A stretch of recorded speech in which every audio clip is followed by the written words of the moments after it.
En 2012, on leur fait un dessin? Misère, c'est la crise. Longtemps annoncée par le gouvernement, la sortie de crise n'est plus à l'ordre du jour. Les États, qui se sont endettés très lourdement pour sauver les banques, sont maintenant sous le feu des agences de notation et des marchés qui exigent des mesures d'austérité. En d'autres termes, ils veulent faire payer leur crise au peuple. Pour en sortir, le credo à droite, mais hélas parfois à gauche, est souvent le même.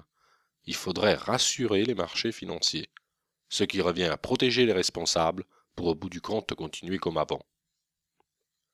Quelles sont les causes de cette crise? La première, c'est la logique même du système. La course effrénée au profit.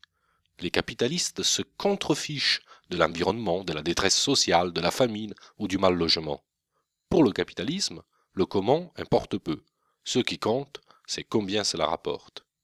Or, comme depuis 30 ans, la spéculation financière est devenue l'une des principales sources de profit pour les capitalistes, il est pour eux hors de question de couper la pompe à fric, quel que soit le prix à payer pour les peuples. La deuxième, c'est le rôle des banques. Jusqu'en 1974, l'État empruntait directement auprès de la Banque centrale sans intérêt. Depuis, il s'est tourné vers les banques privées. Avec Maastricht en 1992, il est même obligé de passer par ces banques. Il fallait bien leur garantir une petite rente supplémentaire, un business terriblement juteux, puisque depuis 1974, ce sont 1200 milliards d'euros qui ont été versés aux banques en intérêts.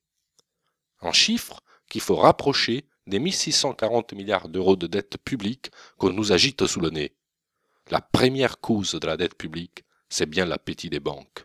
On leur versera cette année 45 milliards d'intérêts, presque autant que le budget de l'éducation nationale. La troisième cause, c'est l'endettement des ménages.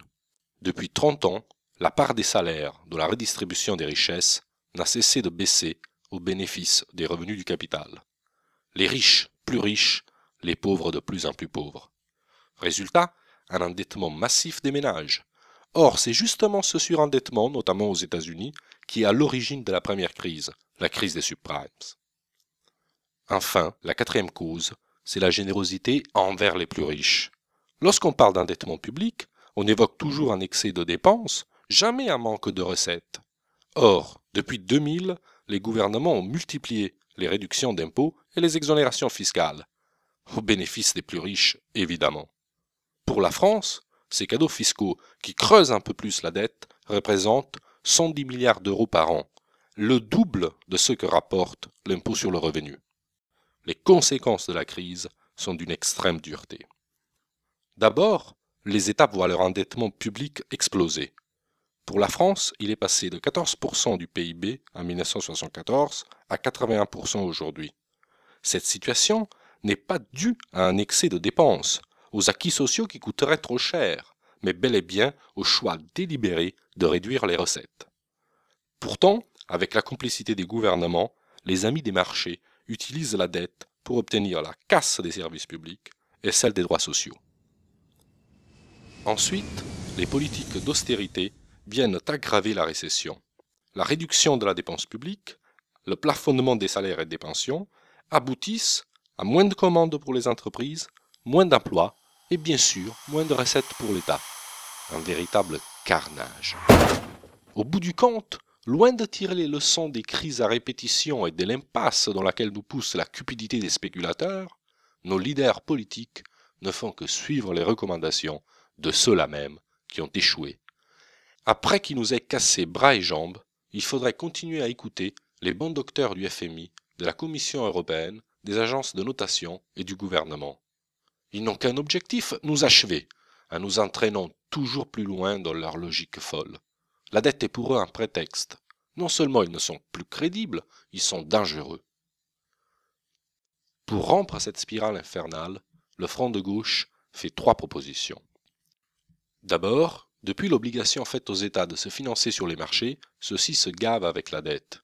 La preuve, les banques n'ont jamais fait autant de profits que depuis 2009. Ça suffit. Il faut un droit d'inventaire sur la dette, il faut traquer la dette illégitime pour, le cas échéant, mettre un terme à son remboursement. Ensuite, pour sortir des dérives actuelles, nous devons remettre en cause le recours au marché comme mode de financement des États. Il faut instaurer un financement direct des États par la Banque centrale européenne. Nous sortirons ainsi l'État des griffes des marchés financiers pour retrouver la maîtrise d'une véritable politique économique. Enfin, nous voulons une maîtrise publique du secteur bancaire et financier. Il faut nationaliser des banques et mettre en place de nouveaux critères pour le crédit. L'objectif est de permettre un crédit à très faible taux d'intérêt pour les projets porteurs d'emploi, de bons salaires et de qualifications, et au contraire des taux dissuasifs pour les opérations spéculatives. Maintenant, nous avons le choix. Soit nous faisons confiance à ceux-là même qui ont créé cette crise, à ceux qui prétendent, stupidement ou cyniquement, refonder ou moraliser le capitalisme, ceux qui se sont également montrés incapables de sanctionner les patrons voyous et de brider les pratiques spéculatives. Soit nous nous engageons dans la construction d'un changement politique véritable qui se donne pour objectif de briser la spéculation, de s'émanciper des marchés et de sortir de l'impasse de l'austérité. C'est l'objectif résolu du front de gauche. Notre boussole, ce ne sont ni les marchés, ni le triple A. C'est l'humain, d'abord. Prenez le pouvoir. En 2012, on va leur faire un dessin.